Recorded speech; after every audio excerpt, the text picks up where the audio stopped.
Magandang gabi po sa ating lahat at happy Sabbath.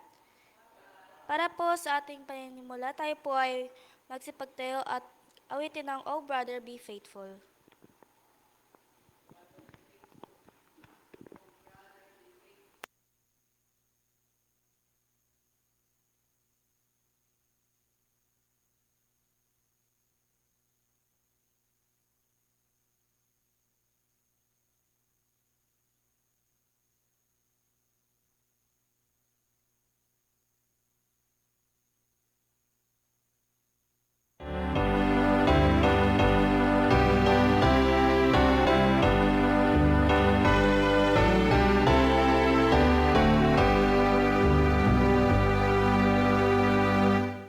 Brother, be faithful, so Jesus will come. When the pain is so long, slowly shall enter the glorious song, and joy in the forever song. Oh, brother, be faithful, for what should we lose?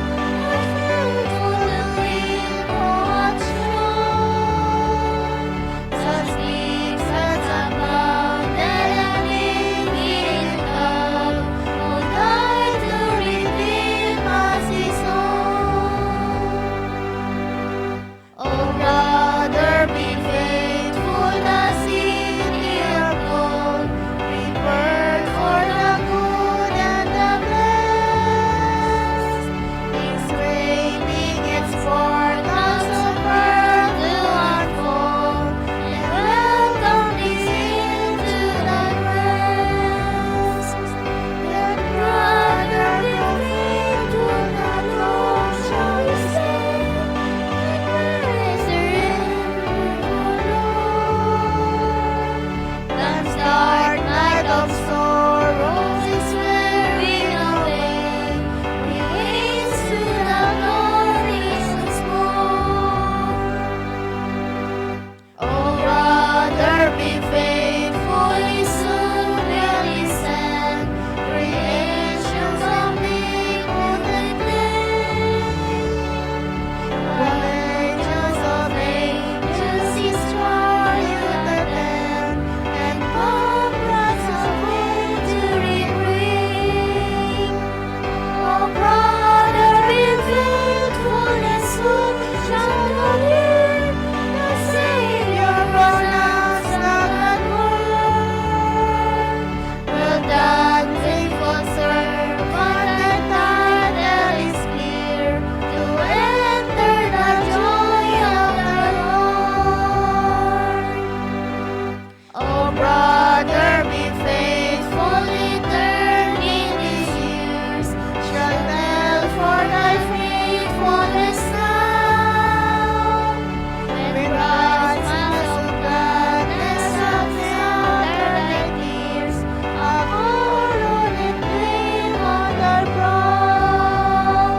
Oh, brother, be faithful, the promise is sure, that waits for the faithful and tried. To reign with the ransom immortal and pure, and ever with Jesus abide.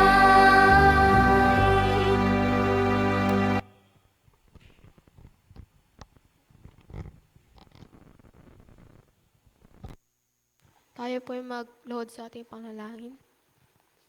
Let's pray. Our precious God, Heavenly Father, thank you for the wonderful guide and leading us, Lord, sa mga may part ngayong Sabado, Friday, sana po ganito po.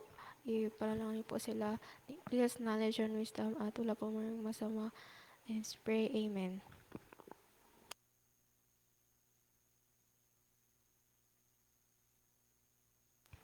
Isang mapagpalang gabi po sa atin lahat mga kapatid at happy Sabbath and happy Vesper po. Happy Sabbath! So, ang bahagi ko po sa gabing ito ay tagapagpakilala po ng nasiganap at magsisiganap pa lamang para po sa ating um, Vesper Worship. So tayo po ay pinangunahan sa pag-aawitan ni Sister Angel Mascardo, opening song O Brother Be Faithful, at opening prayer ni Sister Hazel Lagade at presider po ng inyong lingkod. So ngayong gabi po tayo ay merong dalawang mensahe na mapapakinggan. Una po ang mensahe ni Brother Benji Salazar at mensahe po ng Panginoon na dadalhin po sa atin ni Brother June Mantala at closing song and closing prayer. So atin pong isunod ang message in song ni Brother Benji Salazar.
Happy Sabbath po sa lahat mga kapatid.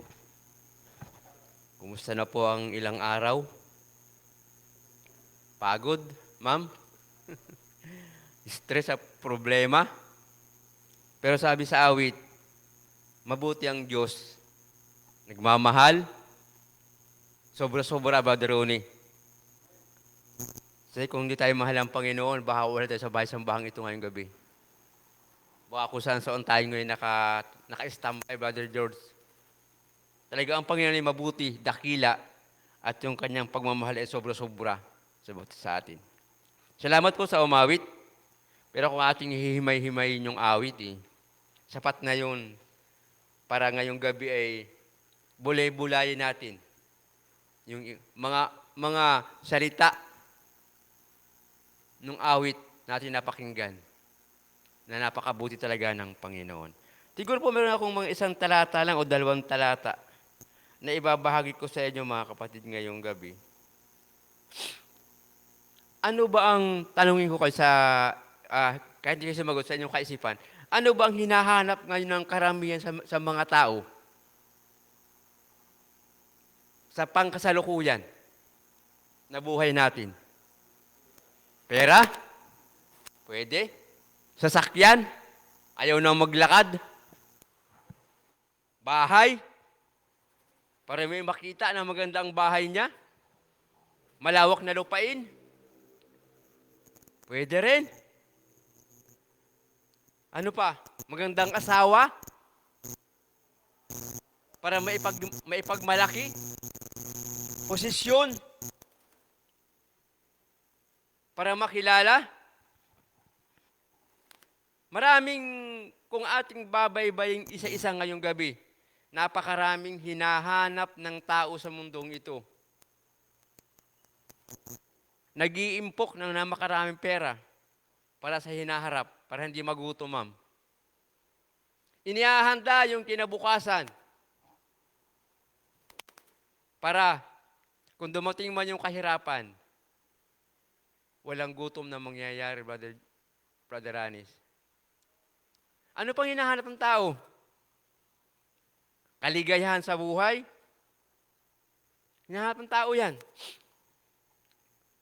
Hinahanap ng tao yung humaba ang kanyang buhay. Sapagkat pag namatay at maganda ang asawa, papakinabangan ng iba. Kaya sabi ko nga kay Bait, huwag makalimutang huminga, baka ako'y pakinabangan pa ng iba. Pero siya ganun din. Ang aking inisip, sana magkasabay kaming dalawang mawala. Kung kaluban to ng Panginoon, ma'am. So yun po, maraming bagay sa mundong ito ang pinagkakaaliwan ng tao. Kung manonood ka ng Facebook ngayon, napakamura na sasakyan, Brother Ronnie. May kutsi ka na. 30 mil lang, may kutsi ka na. So marami pong sa ating mundo ngayon, o sa ating, huwag tayong lumayo, dito lamang sa ating paligid, abala ang tao. Pupuntahan mo sa kanilang mga tahanan, mga walang tao. Tatagpuan mo paghapon. Dahil po sa pangangailangan. Malapit na ang eleksyon, mga minamahal ng mga kapatid. Ang dami yung mga pangako na naman ng tao, ng mga kandidato. Pero merong salita, ito sa banal na kasulatan, kung meron po kayong mga Biblia. Ito po yung pinapahanap sa atin ng mahal na Panginoon. Ito lang po sabi niya, ito yung hanapin ninyo. Hindi yung mga nabanggit natin yung makasanli. Okay naman yung magpayaman ka. Pero mas the best ito, sabi ng Panginoon. Sa Sipanayas 2, ang trata po ay 3. Ang ganda po nung ilang mga salita dito na dapat hanapin ng tao. Ang sabi dito ay, hanapin ninyo ang Panginoon. Sipin mo, Brother Ronnie, hindi pera ang pinapahanap, hindi bahay ng maganda, hindi sasakyang maganda. Sabi dito ay, hanapin ninyo ang Panginoon. ninyong lahat na maamo sa lupa. Sino kayang maamo sa atin ngayon? Sir? Siguro yung aso maamo yan. Pag pinapakain mo, maamo yan sa iyo. Pero pag kapwa, may mga kapwa hindi maamo. Sa tingin mo, maamo. Pero sa sarili niyang puso, andun yung ayoko nang banggitin. Nung Wednesday ng gabi, dumaan kami dyan kay, hindi mapakali kami ni Bait Brother Ronnie, kahit gabi na. Tapat kami kay Brother Boyet, andun yung motor niya. Oh, bumalik kami, bumalik kami, kinumusta ko siya. O Brother Boyet, ba't iniwanan mo na kami? Patawa-tawa lang siya, ma'am. Brother Boyet. So, si Simba rin naman. Huwag daw tayo mag-alala. Yan nakuha na ako sa kanya na touch yung mga pinag-usapan namin. So, kung kalimutan mo na yung mga bagay, ang hanapin natin ay ang Panginoon, sabi ko sa kanya. Huwag yung mga bagay na nagpapasama ng loob. Huwag yung mga bagay na nagiging hadlang para tayo maglingkod sa ating Panginoon. Kasi pag yun ang pinansin mo, yung mga bagay na magiging hadlang sa paglingkod mo sa Panginoon at hindi mo hinanap ang Panginoon, mga minamahal mga kapatid, lagi kang malayo sa Panginoon. Baka makalimutan niya tayo. Pag lagi tayo makasanlimutan ang iniisip. Ang sabi po ito, idiretso natin, hanapin ninyo Panginoon, ninyong lahat na maamo sa lupa. Sino kaya yung maamo sa lupa? Bagaman tayo nasa bahay sambahan pag minsan, para pa din tayong tigri pag nagagalit, Brother Ronnie. Dahil tayo nasaan yung tao. Nasaan yung makasalanan. Ano pa? Na nagsigawa ng ayon sa kanyang kahatulan. Ito yung mahirap, mga kapatid. Alam natin na mali. Alam ko na mali. Bakit nagagawa ko pa? Na alam kong bawal, bakit nagagawa pa? Ito po yung mahirap kumontrol. Ang sabi nga lang ay, kaya mong kontrolin yung iyong alagang aso. Kaya mong kumontrol ang sasakyan sa pamamagitan ng manobela. Kaya mong kontrolin ang isang barkong malaki sa pamamagitan ng ugit. Kaya mong kontrolin ang paglipad ng eroplano. Pero hindi mo kayang kontrolin ang ating sarili. Ito po yung matinding kalaban ng tao, yung mismong ating sarili. Pag minsan ating pinapagmalaki, yung ating sarili, yung ating katayuan, na pag minsan ay bagaman, alam mong mali ka na, diretso pa din. Alam kong mali na ako, diretso pa din, na alam kong bawal. Na alam kong nakakasakit na ako ng aking kapwa, diretso pa din, ma'am. Yun po yung napakahirap kontrolin sa ating buhay, yung mismong ating sarili, yung ating kaisipan, yung ating kilos, yung ating desisyon, na alam natin na pag-araw ng Sabat, dapat nasa bahay-sambahan tayo, na dapat yung ating pag-iisip lagi ay nakatuon sa ating Panginoon. Kasi kung hindi natin itutuon sa Panginoon, atin iuugnay ang ating kaisipan sa Panginoon, mga minamahal ko mga kapatid, mawiwingdang yung ating pananampalataya. Sabi ko nga po, hindi lahat po ng pumapasok sa bahay-sambahan magkakaroon ng kaligtasan. Ito po yung nakakatakot na bagay. Ito po yung nakakatakot sa ating buhay. Bagaman sumisimba ka, bagaman lahat kompleto ka, nagbibigay ka ng tithes and offering, kung ano-ano yan, kompleto. Pero yung puso mo naman, yung pamumuhay natin, yung ating kaisipan ay malayo sa Panginoon. Sabi nga po dito, na nagsigawa ng ayon sa kanyang katulan, hanapin ninyo ang katuwiran. Paano ba natin ikukuha yung katuwiran? Brother George, sa isip mo. Ano ba yung katuwiran? Katuwiran po ito ng Panginoon. Hindi katuwiran ng bawat isa sa atin na napakadumi pagminsan. Sabi nga po, ang ating po daw katuwiran ay humanap ka ng pinakamaduming basahan ganun ang katuwiran ng tao. Yun ang ating kalagayan sa mundong ito. Bagaman tayo sumisimba, nakakilala sa Panginoon, pero yung ating katuwiran, yung ating pananalita, naalala ko yung gaano kasakit yung nangyari kay Job.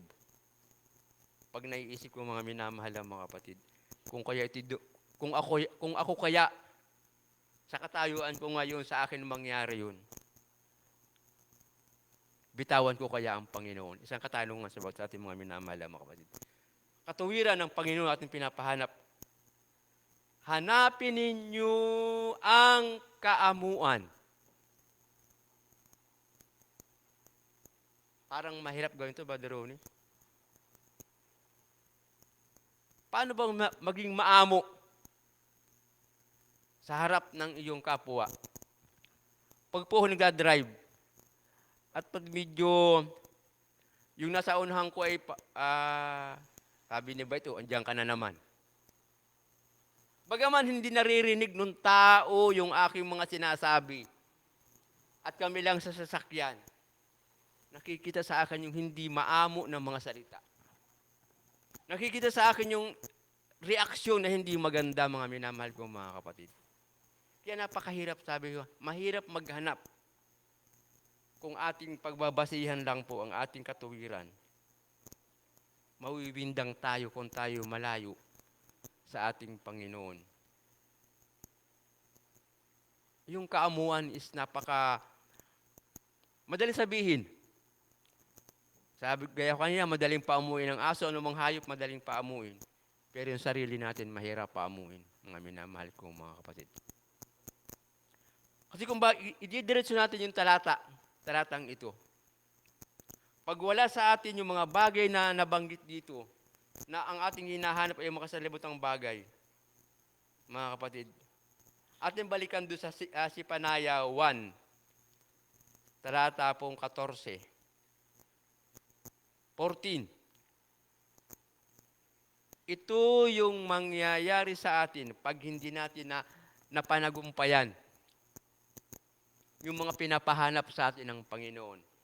Darating yung Panginoon, darating yung kanyang kaarawan.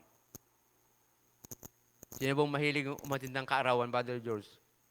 Lalo, pagkainan. Libre. Pupunta ako, libre kainan eh. Pero itong kaarawang ito, buhat ng italagang sanlibutan, hindi pa ito nagaganap at hindi pa ito nangyayari.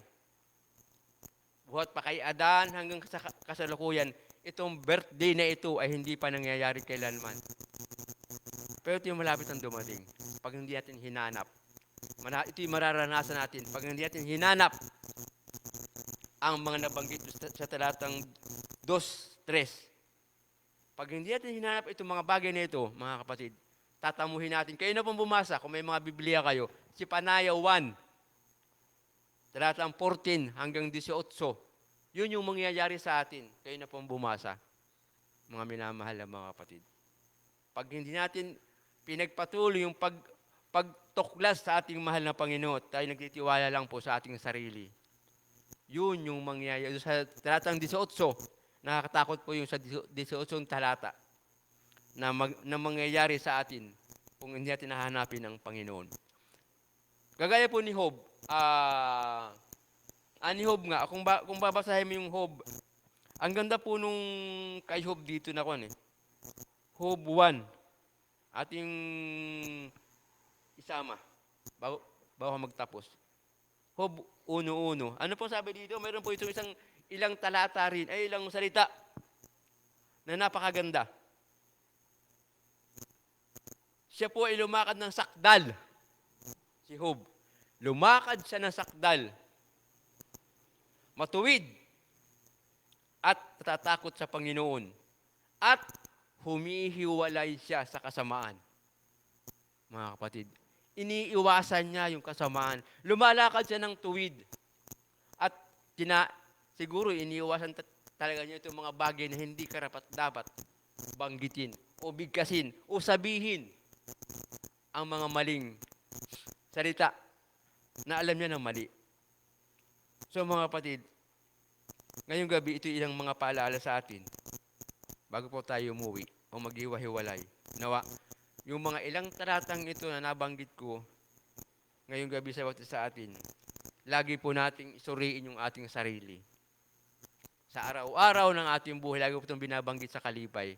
Sa araw-araw ng mga buhay natin, mga minamahal ko mga kapatid, lagi nating tuklasin kung ako ba ay nakagawa ng mali, kung ako ba ay nakapagsalita ng mali sa aking kapwa, kung ako ba ay naging isang katitisuran sa bahay-sambahan pag ako'y sumisimba. Kung ako ba'y nagiging ilaw sa mga taong nakakasalamuha ko sa araw-araw na aking paggawa. Kung ako ba'y nagiging masaya ang mga taong nakakakita sa akin. Lumiliwanag ba ang aking buhay sa palibot ng aming mga kapitbahay? So mga kapatid, maraming katanungan sa mundong ito na mahirap sagutin na tayo lang po makakasagot. Sapagkat tayo ang gumagawa ng ating sariling daan. Hindi ang ating asawa, kundi tayo mismo ang lumalakad para tamuhin natin yung sa John 3:16.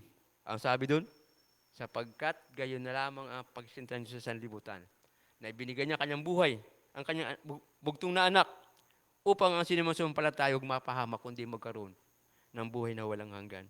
Nawa po ang mga ilang talatang ito, mga minamahal ko, ilang mga salita natin na pagtuklasan ngayon. Ito'y ating pagbulay-bulayan lagi, mga minamahal ko. Muli ko mabasahin yung sa Sipanaya para ating makuha. Babagitin mo bago ko umupo. Ang sabi dito, hanapin ninyo Panginoon, ninyong lahat na maamo sa lupa, na nagsisigawa ng ayon sa kanyang kahatulan. Hanapin ninyo ang katuwiran, hanapin ninyo ang kamuan. Mga minamahal na kapatid. Kayo pala ay malilingid kayo sa huling salita, sa kaarawan ng galit ng ating Panginoon. Nawa po ang mga paalalang ito sa ating buhay, lagi nating isipin na tumitingin sa atin ang Panginoon sa lahat ng aspeto ng ating paggawa, sa lahat ng ating kinikilos, sa lahat ng ating iniisip. Alam ng Panginoon yan, mga minamahal ko, mga kapatid. Nawa po ang mga palalang ito, hindi natin narinig, kundi bagkus ating laging bulay-bulayin sa ating buhay upang sa ganun. Kung tayo'y marat ng buhay ng ating mahal na Panginoon, hindi tayo tatalikod, magtatago, kundi sisigaw tayo, ito na ang aming mahal na Panginoon. Happy Sabbath po sa ating lahat.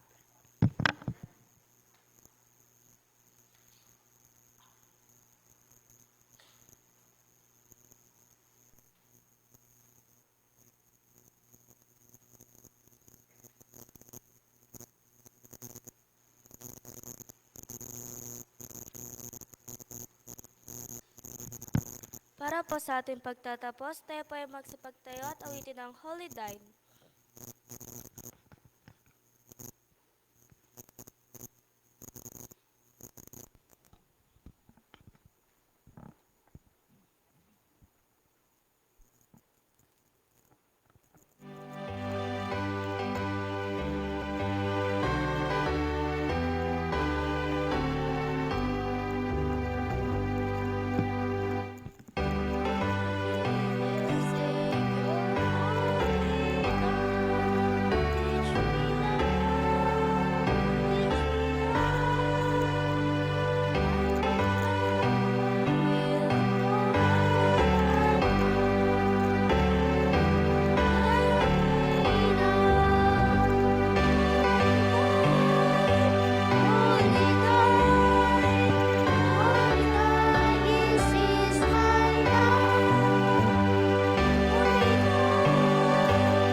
Manalangin.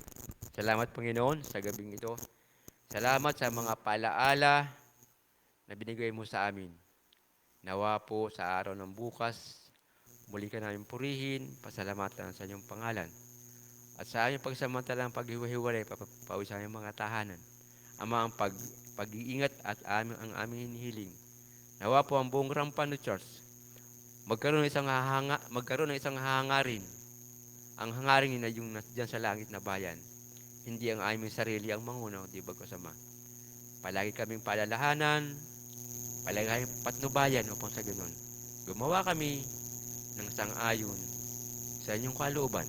Ito po ang aming dalangin sa pangalan po